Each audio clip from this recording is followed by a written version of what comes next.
documents of the investigation, which at times begs more questions, because as an example, over the weekend, we found out that the president's personal attorneys went to his Wilmington, Delaware home to try to facilitate the delivery of documents to the Department of Justice. They discovered that there were even more pages discovered last week. They did not have a security clearance, and therefore, the White House says that's when they asked the White House counsel to get involved. The White House counsel went there and retrieved these documents and turned them into the Department of Justice immediately. So today, I pressed the press secretary, Karine Jean-Pierre, about how that falls in line with what she herself keeps telling us every day, which is that they want to keep a very healthy separation between the White House and the DOJ investigation. Well, at this point, you have the White House counsel being the one who is handling this now classified material. Now, he does have a security clearance, but so do thousands of other people that could have done that for Department of Justice officials. That's just one of the many questions we have. We still are also trying to piece together the timeline of, when White House officials knew what they did, why they didn't disclose it to the public, along with a host of other questions that continue to mount as the White House gives us few answers. And one of the ways we may get answers to some of those questions is in response to questions from Republican committee chairman up on Capitol Hill, Scott. The Oversight Committee is asking about this. The Judiciary Committee is asking about this. A few more weeks still until answers are due, but certainly they're out there stoking this as much as possible to keep the attention on it. And let me give you two more committees looking into this, the House Armed Services Committee and the House Committee on Intelligence. And in fact, there would likely be hearings scheduled and on the calendar already if these committees had been organized yet, but they're still naming the membership, still getting the logistics in order. Then those committees will proceed forward, and no doubt there'll be hearings, and no doubt, Ed, there could be some turf wars. Every committee wants a piece of this investigation, but not all of them can have pieces of this investigation. We spoke with the top Republican on the House Committee on Intelligence, Michael Turner of Dayton, Ohio, who says he has asked the Director of National Intelligence to provide a damage assessment of what might have been exposed. What vulnerabilities might have surfaced because of these documents marked classified not being where they're supposed to be?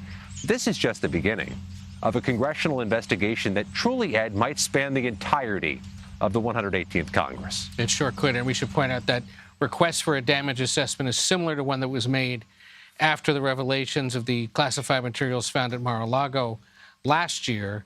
The ODNI, the Office Director of National Intelligence, is indeed conducting one in that case. No word yet on if one is underway on the Biden side of things.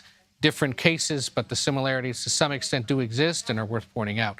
Now, one other issue of a more substantive nature set to consume attention on both sides of Pennsylvania Avenue is the forthcoming debate over increasing the nation's borrowing limit. I think we have the numbers on this. We're about to hit about $31.4 trillion, which is the maximum amount, later this week. We should remind us quickly what the Treasury Secretary says starts on Thursday. Well, our credit limit is going to end when it comes to how much money the U.S. can borrow, which, of course, is exactly what you're talking about, Ed. And just today, the White House doubled down on the fact that they do not intend on getting involved to facilitate what they are saying is really Congress's job. And so they are banking on lawmakers to come to an agreement, namely for Republicans to agree to raise the debt ceiling so the U.S. can continue to spend on its so-called, or I should say, credit card in a sense here. But the White House has said that, this is not something that they are willing to negotiate.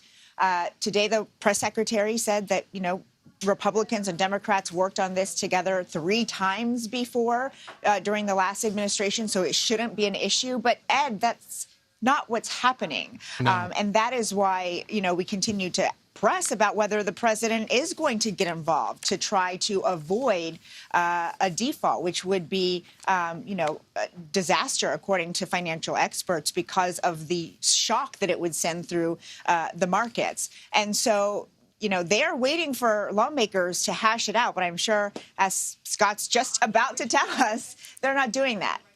That's right, Scott. Banking on Congress could be risky. How, if at all, are they preparing to act on this? Yeah, they're not. We're just right. I mean, the discussions aren't happening. They're talking past each other on both sides. There's been brinksmanship before with the debt ceiling. In fact, it's semi-regular, except in 2011, it was different. When the political complexion was the same as it is now, a Democrat in the White House, Democrats controlling the Senate, but Republicans in the U.S. House.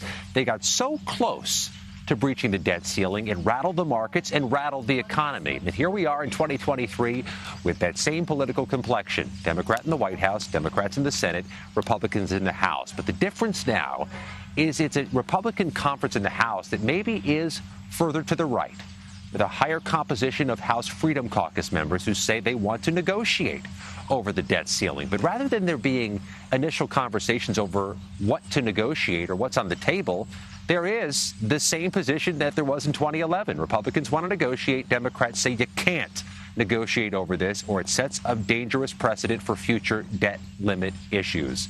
So that's where we are as Thursday approaches, and immediately there is the potential for economic and stock market impact that will grow in severity as it gets closer and closer to whatever the more firm deadline is later this spring. Which we should point out, it is not Thursday. It's that we hit the limit then, and the Treasury Department has said we can fiddle with the numbers and move money around and withhold payments to certain things until about June, is what the Treasury Secretary said on Friday. So we do have several more months of this potentially, but obviously everybody concerned about the future of the economy would like to see this done sooner. Scott, real quick, you are also tracking another case of incredible alleged political violence out in New Mexico, arguably another example of the increased weaponization of our politics. The three of us have seen a lot of things over the years, never seen anything like this. Solomon Pena 3 months ago was running for the New Mexico State House. Tomorrow he'll be in court facing felony charges, accused of running a conspiracy after the election to target 4 local Democrats and have accomplices fire bullets into their homes as he sought to overturn the election results. That includes a county commissioner who he knocked on the door of weeks earlier and asked to decertify the election results. We're going through the police reports. They mention possible payments to the accomplices, that Pena might have been on one of the shooting sprees himself. His gun got jammed, but also that he encouraged the accomplices, Ed, to fire the bullets lower next time and earlier in the evening, so that the potential targets were less likely to be laying down or potentially sleeping. He's in court tomorrow. We're working through the police reports, a full report tonight on the CBS Evening News. And we'll be watching. Scott MacFarlane at the U.S. Capitol, Weijia Zhang at the White House. Thank you both. The 2024 presidential race is already in the spotlight, even though there's only one official candidate so far. South Dakota Governor Kristi Noem talks to CBS News about the race after the break. You're streaming Red and Blue, reporting across the political divide.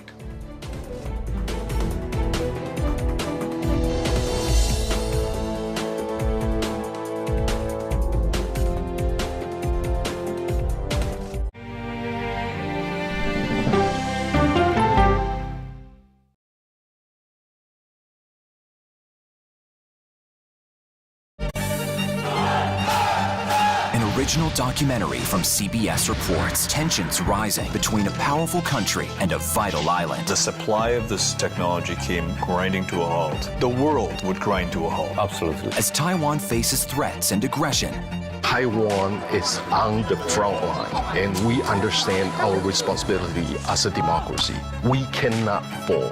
CBS News examines whether they can defend themselves. Putin, Ukraine, China, Taiwan, they are manifestations of the battle between autocracy and democracy. And that is a fight that we're all engaged in. Defending Taiwan, now streaming on the free CBS News app.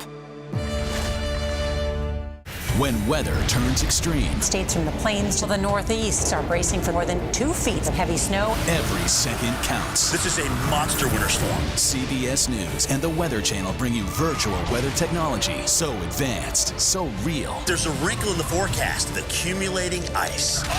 You'll have time to get prepared. Take precautions before you head out.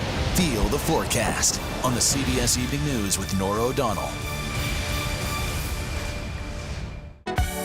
Stories that inform. You can be really old at 60, and you can be really young at 85. Inspire. How do we unlock the power within ourselves to be who we want to be. And brighten your day. The best part of fame is making people feel good. Always send the people home happy. Make every day a little more like Sunday morning. Here comes the sun. Stream now on the free CBS News app. An original documentary from CBS reports. The carnage in our nation's schools has become painfully repetitive. Now one more child! School shootings have parents fighting mad. I promised my daughter I was going to fight. It's going to keep on happening. And teachers taking lessons in how to fight back. This is an exercise. We approach it as it's you or them. It shouldn't have to be your teacher's job to protect your life. But will the battle over gun control, People are afraid that they're going to lose their gun rights altogether, be the hardest lesson of all? The exercise, you're having to shoot at an adult. Are you prepared to have to kill one of your students? Guns in the Classroom, now streaming on the free CBS News app. Welcome back to Red and Blue. I'm Ed O'Keefe. On this program, at least, we have a rule that it's never too early to start thinking and reporting on the next round of elections. And there's about a year and a half until the 2024 presidential election. So here we go. But there's only one candidate officially in the race. Former President Donald Trump, of course, announced his candidacy in November, despite facing several ongoing investigations. Meanwhile, President Biden has signaled his intent to run, but has not yet made an official announcement. Among the many other Republican names in the mix is South Dakota's Republican Governor Kristi Noem, who spoke today with CBS News chief election and campaign correspondent Robert Costa about the upcoming race. Take a look. Where are you, Governor, on your own political future? When will you make a final decision on whether you will run in 2024? Oh, you know, Bob, I get up every single day and work to help South Dakota be successful. So I'm not convinced that I need to run for president, but I also believe that this country needs somebody to lead us that has a vision, that appreciates the freedoms that this country provides to the people that live here and really does want to protect them and our constitutional rights going forward. So, I think that as we go through the coming months and even the next year, year and a half, that leader will emerge. South Dakota, not far from Iowa. Even the Sioux City media market touches South Dakota a little bit. Will you be heading to Iowa in the coming months to just talk to Republicans in a state other than your own? I think I've been going to Iowa to talk to people since I was a little girl. So, I'm a farm girl and a rancher, and I've got lots of family and friends that are in Iowa, and it's just our neighbors. So I guarantee you that will be happening just because of how I've grown up in my way of life. And we also have a farm bill that's coming up that's incredibly important. I've always been heavily engaged in those policies that impacts Iowa and the great state of South Dakota. So we'll need to partner to make sure that we have policies in this country that continue to protect our food supply. I've been talking for over 20 years now about how our food supply is a national security issue. And protecting that is incredibly important, and making sure we continue to grow our own food in this country is important as well. Do you not feel a rush, Governor, to make a decision on 2024? I don't, Bob, at all. No, I think that it's important that people focus on governing rather than going out and making big, broad statements and going out and taking action for their own political futures. America literally is under attack right now. We're under attack by foreign governments, by people within our own federal government who want to take away our rights. South Dakota has been an example to the nation in how we've defended personal responsibility and freedom. We're going to continue to do that and make sure that we're leading a life of significance. I do believe that the American people are desperate for someone who's not talking politics, who instead is taking action to protect our way of life. Former President Trump, your longtime ally, already running for president. Could you see yourself, if you don't run, getting behind his candidacy? Well, President Trump's policies were very good for South Dakota. I worked with him for over 2 years on tax reform, which I was passionate about. He cared a lot about keeping America strong, defending us from our enemies, both here and abroad. So his policies helped my people be successful. And if we could go back to a day where we had those policies in place, we would continue to thrive far into the future. And Robert Costa joins us now with more. She didn't quite say yes when you asked whether she'd back former President Trump, because she's obviously thinking about it herself, huh? She is so far not moving formally toward a 2024 presidential race, but her position on abortion, where she has embraced South Dakota's ban on abortion with an exception for the life of the mother, shows that she wants to take what many Republicans would consider a hardline position on abortion. And this comes as others who are looking potentially at the race, like Florida Governor Ron DeSantis, are in states that are a little bit more politically complicated than South Dakota, which is a ruby red state.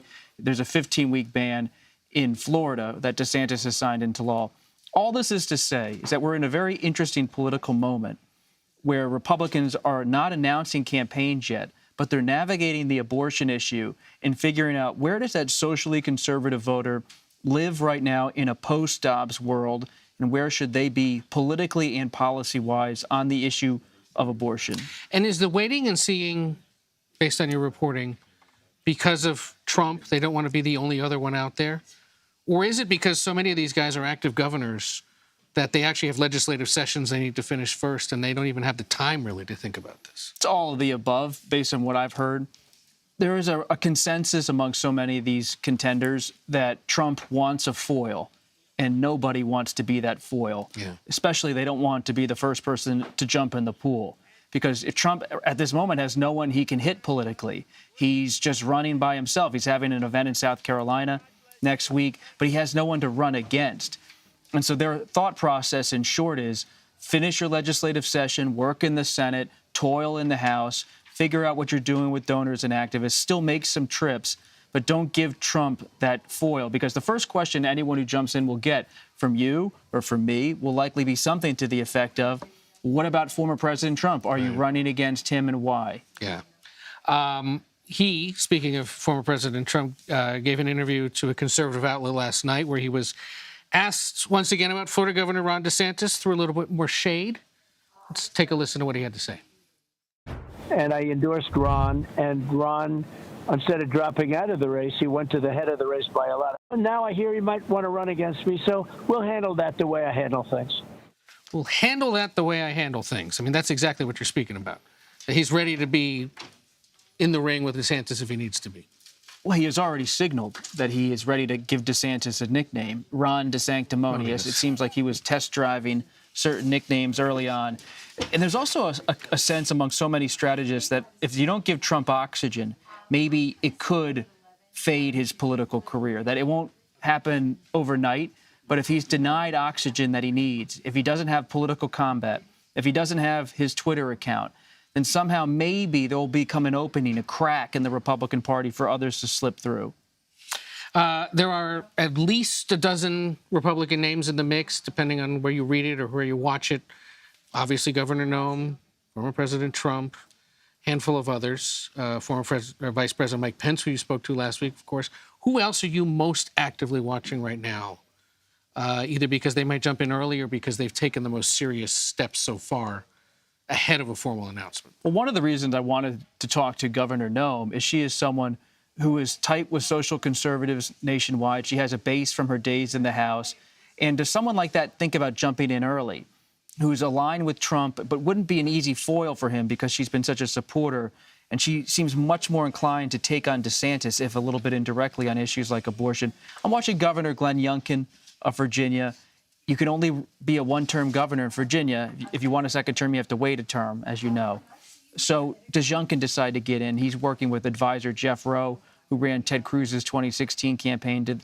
Does the Rowe-Youngkin combination lead to a 2024 Youngkin campaign? Remains to be seen. It's possible. DeSantis is out there working with people like Phil Cox, and his wife's the top political advisor to the Florida governor. Do they start moving toward it? I keep hearing he's going to wait until May or June or even later. And beyond that, you have to keep an eye on the Senate. As you know, we've covered the Senate together. Does Ted Cruz decide to jump in? Right. Josh Hawley. There's a lot of ambition in that chamber. Yeah. All across the party. We'll see. Well, Robert Costa, great conversation with Governor Noem. Thank you for being here. Thank you. We'll keep this conversation going. Coming up, governors are swearing in. Other governors are swearing in, and Senate races are heating up. We've got a roundup of some of your top political headlines. Stay with us. You're streaming Red and Blue.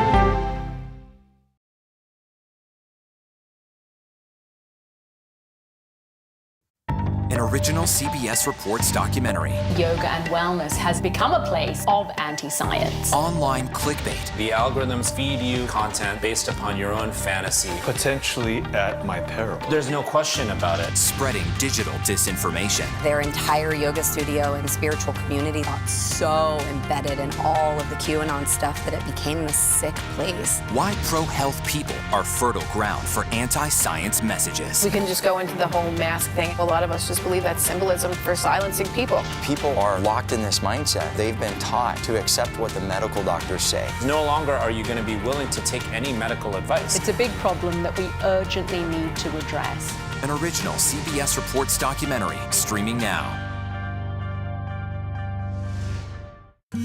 An original CBS Reports documentary. We need to put an end to this territorial status. Will statehood create a better Puerto Rico? So that we have the same quality of life that you see in the States.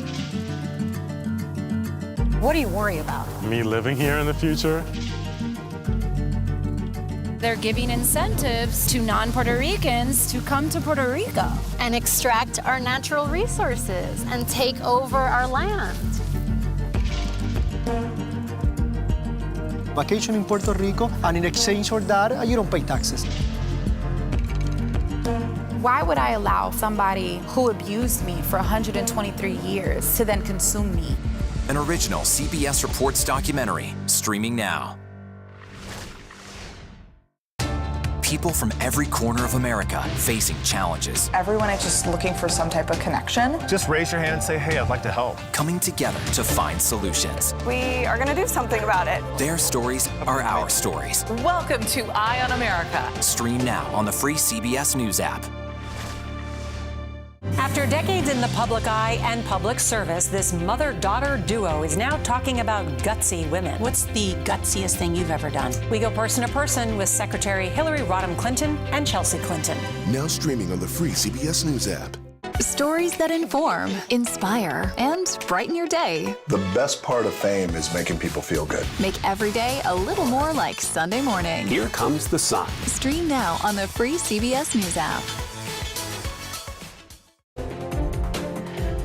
Welcome back to Red and Blue. I'm Ed O'Keefe. We want to take you through what's in our political wires today. To do that, CBS News political director Finn Gomez joins us now. Finn, good to see you. We are monitoring a few different stories that have occurred in the last few days.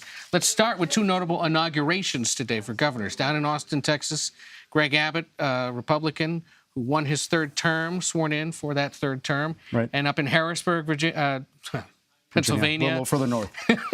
Democrat Josh Shapiro sworn in for his first term. Right.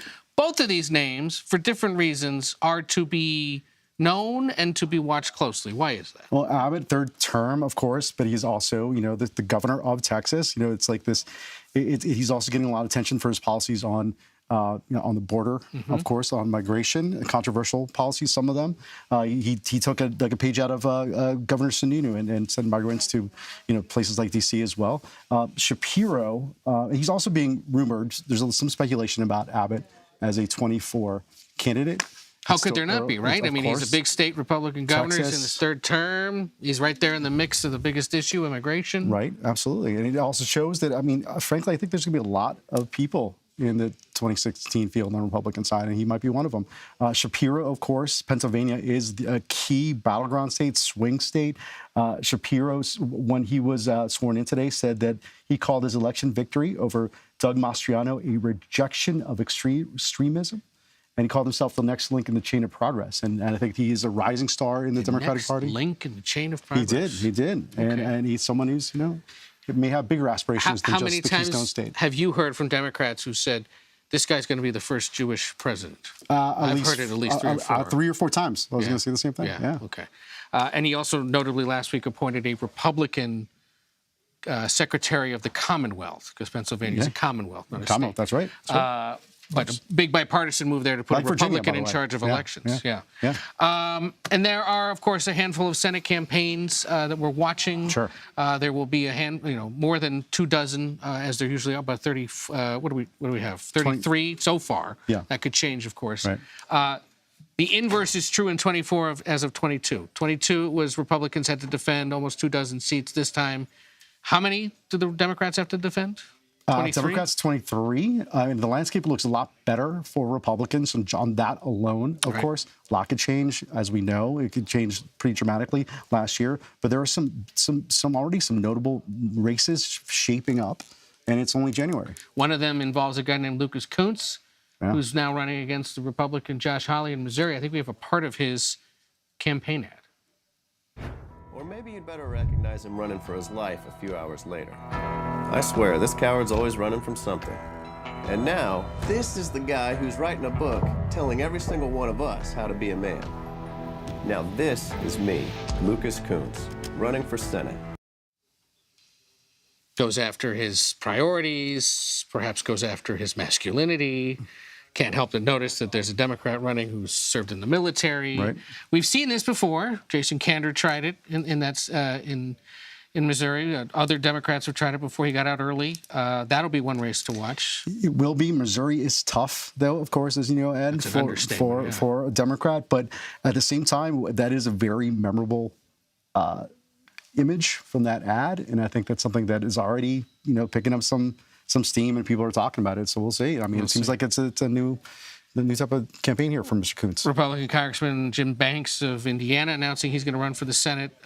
Rising conservative star. But also could be in a crowded race. Yes. In Ohio, Matt Dolan, state senator who ran last year in hopes of succeeding Rob Portman, now running against Sherrod Brown. Arguably the most embattled Democrat in 24, at least arguably, right now. And, next to Joe Manchin. I mean, if you look at Ohio, it's really changed pretty demonstrably in the last few cycles to red from blue. So, yeah, I mean, a little bit of uphill battle, but yes, very interesting race. Now, we're in Washington. We normally cover U.S. politics out on the road here in the USA, but a handful of political figures happen to be halfway around the world in Switzerland this week, attending the World Economic Forum. Right. Governors J.B. Pritzker of Illinois, Gretchen Whitmer of Michigan's in Europe this week. Brian Kemp there, the Republican governor of Georgia. Some also say might run for president in 2024. Started to pack. Camping out there. Why go to an event like this? It gets a lot of attention, and it's all like here we are talking about it. It gets a lot of attention. It's Davos. I know it's a half a world away, but it's it's global leaders. It's corporate leaders. It's they're all focusing on some big issues like the potentially the recession coming up, and also climate change, and of course the war in Ukraine. So it's a chance to sort of be on the world stage and say, yes, I can play outside my comfort zone. Exactly. All right. We'll see how they do this week. We'll see if they found themselves a hotel room, which is difficult in Davos. Beautiful this time of the year. I've been there. Yes. Gorgeous. But how easy is it to find a hotel room? I stayed at a Holiday Inn 3 hours away. Sorry. Exactly. Finn Gomez, our political director, thank you for that. That does it for today. You can stream Red and Blue Monday to Thursday at 5 p.m. Eastern. And a reminder, if you want to watch previous episodes of the program, well, you can see them anytime on the CBS News website. Just head over to cbsnews.com/redandblue.